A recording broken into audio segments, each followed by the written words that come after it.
So I recently watched a video about how to articulate your thoughts clearly, and today I'm going to be going deep into it. And so firstly, why is it important? And well, basically, yeah, you'll be able to communicate more clearly, and since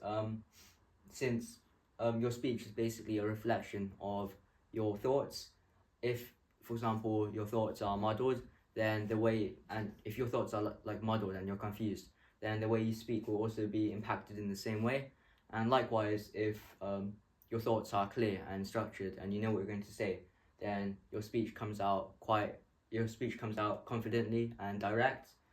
And so, say for example, you wanted to talk about screen time, and in your mind you clearly think, firstly, I'm going to say that it can impact your eyes and your vision. Secondly, you'll lose out on social time with friends, and thirdly, a lot of time spent on devices also means time spent wasted on YouTube Shorts and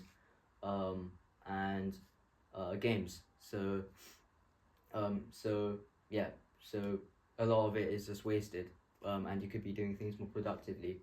Yeah, if you have those thoughts clearly listed in your mind, then you'll be able to say it out a lot clearer and confidently.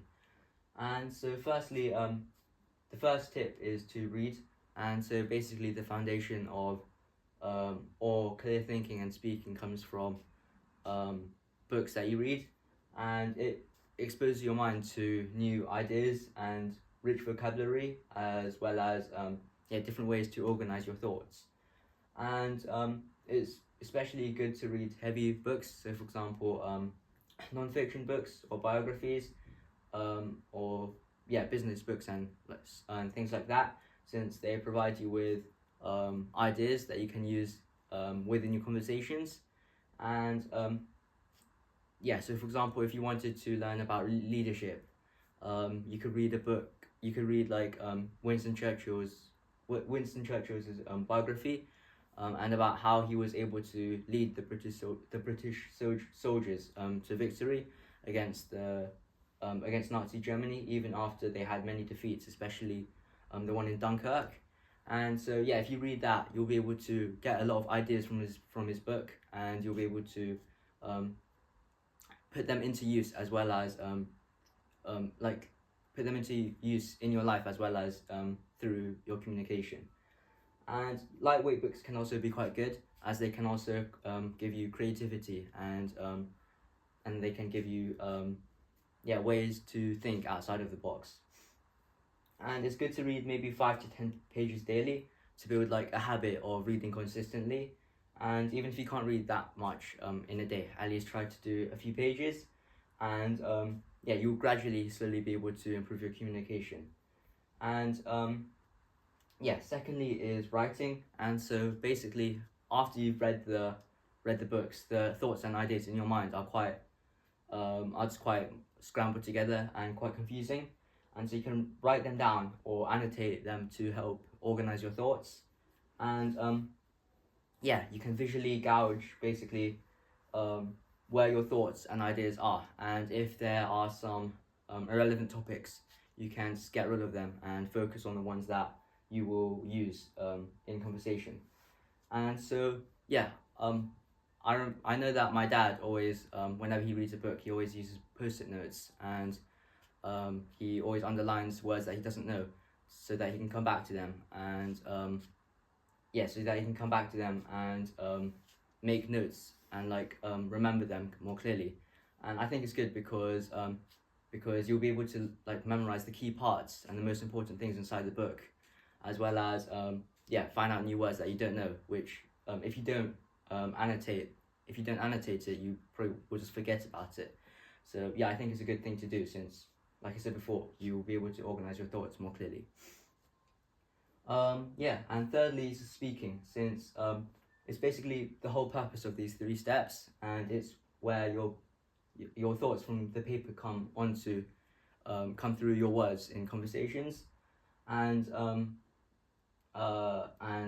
do it often to rehearse your articulation. And speaking your thoughts often will also help improve your confidence.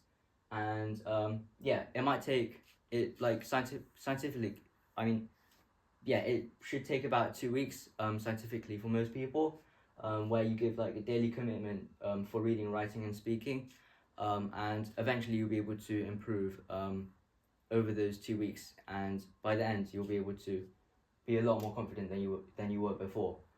And yeah, I mean, it's actually been, and yeah, for people who grew up in environments with a lot of intellectual exchanges and conversation, they have like more. They'll be they usually have stronger communication skills, and so these steps also help make up for it. Maybe, for example, if you always have a talk with your family over dinner, you'll be able to develop stronger communication skills, and so yeah, these steps can also make up for if you have weak communication skills and you want to improve.